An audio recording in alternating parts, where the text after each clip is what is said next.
Hi hello నమస్తే. మనం ఒక టెంపుల్కి వచ్చామండి. పురదమ్మ టెంపుల్ అని కర్ణాటకలో ఉంది, ఫేమస్ టెంపుల్. అనంతపురం డిస్టిక్లో నసనకోట ముత్యాలమ్మ ఎలాగో, చిత్తూరు డిస్టిక్లో బోయకొండ గంగమ్మ ఎలాగో అలాగా. కాకపోతే ఇక్కడ మనకు నసనకోటలో బోయకొండలో పొట్టేలు కోళ్ళు మాత్రం బలిస్తారు. ఇక్కడ వచ్చేపటికి పంది బలిస్తారనమాట. పంది కొట్టేసి తర్వాత అలాగే వండేసుకొని బయట తినేస్తారు. ఇక్కడ చాలా పెద్ద టెంపుల్, ఇది చాలా పెద్ద ఫేమస్. అంటే జనాలు ఎక్కువ వస్తున్నారు. బోయకొండ గంగమ్మలాగా, నసనకోట ముత్యాలమ్మలాగా.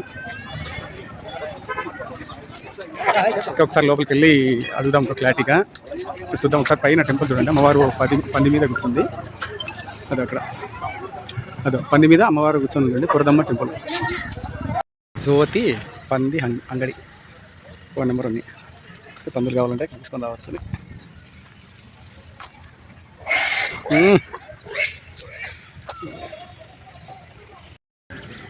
చుట్టూ కొండల మధ్యలో ఉంది చూడండి పురదమ్మ చౌడేశ్వరి అమ్మవారి దేవస్థానం. అన్ని కొండలే, కొండలు ఇందులో దేవస్థానం. ఈ దారి కూడా ఇక్కడికి లాస్ట్ కొండల మధ్యలోకి. ఇంత ఏప్రిల్ నెల అయినా కూడా మంచి కూల్గానే ఉంది. మొన్న వర్షం పడినట్టుంది. హాసన్ నుంచి బస్సు వచ్చింది, ఆర్డినరీ బస్. టెంకాయ చెట్లు అండ్ ఒక్క చెట్లు. ఇక్కడ చెట్లు ఉన్నాయి అన్నీ.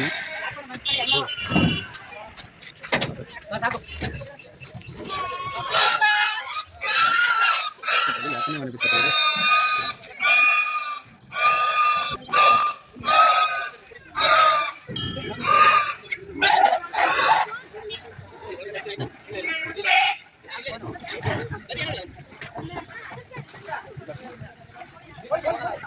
ఒక్కొక్క ఏదో ఒక ఆచారం. అమ్మవారికి పంది బలిస్తున్నారు.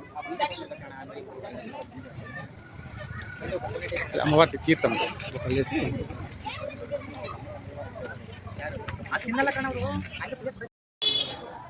పురదమ్మ చౌడేశ్వర దేవస్థానము. అమ్మవార్లు ఇద్దరు కలిసి లోపల ఉన్నాయి విగ్రహాలు. సో బయట నుంచి చూడండి. ఈ చెట్లు ఉన్నాయి కదా, ఖర్జూరపు చెట్లు. అది చూడండి. అక్కడ మన కోరికలు ఏమైనా ఉంటే ఆ రాగిరేఖ మీద రాసి ఆ చెట్టు కనిపిస్తే తీర్థంట నమ్మకము, భక్తుల నమ్మకం. తర్వాత చాలామంది జరిగాయంట. ఇది కనిపిస్తుంది శ్రీ చౌడేశ్వరి దేవాలయము. తర్వాత శ్రీ పురదమ్మ అని చూడండి. అమ్మవాళ్ళు ఇద్దరు వెలిసారు. ఇది రెస్ట్ తీసుకోవడానికి ఒక హాల్ మాదిరిగా ఉంది. లోపలికి ఎంట్రెన్స్ అయితే అందులోంచి వచ్చాము మనం. అది ఎంట్రెన్స్, ముఖద్వారం. సో ఇంకా లైట్స్, పందులు బలిస్తారు కదా, ఆ సౌండ్ చూడండి. ఏంటండి అక్కడ వెళ్దాం ఉంటుంది. నేను పెద్ద ఆయన పోతురాజు అంటారు కదా, అట్లా. అంటే మనకు చిత్తూరు డిస్టిక్లో తమిళనాడులో ఎక్కువ కనపడతారు. సింగం సినిమాలో ఫస్ట్లో ఉంది. సింగం సినిమా, తమిళ సినిమాలో కూడా చాలామంది చాలా వరకు ఉంటుంది. ఎన్నుకోతూ ఎందారం రాజు ఉన్నట్టున్నాడు. సో ఇది ఇక్కడ పుట్ట దగ్గర అమ్మవారి టెంపుల్ పెట్టారు.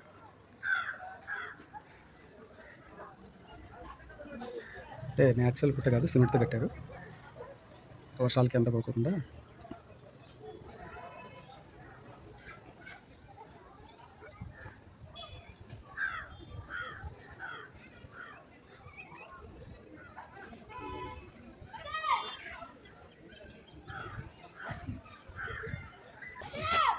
చెట్టు చూడండి. రాగిరే కాకుండా పేపర్లో కూడా రాసి కొట్టేశారు కోరికలు. అందులో రాసి మనం ఏమైనా న్యాయపరమైన కోరికలు ఉంటే దాంట్లో రాసి పెట్టేస్తే తీరుతాయి. ఇది మర్రి చెట్టు. బయట నుంచి ముఖద్వారం నుంచి తీస్తే టెంపుల్ చాలా విశాలమైన ప్రదేశంలో ఉంది టెంపుల్. చాలా పీస్ఫుల్ వాతావరణం, ప్రశాంతంగా ఉండొచ్చు.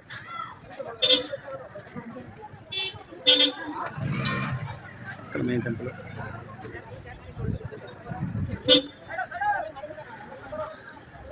హాసన డిస్టిక్ తాలూకా రెండు వస్తుంది. హాసన్కి 35 కిలోమీటర్స్ దూరంలో ఉంది.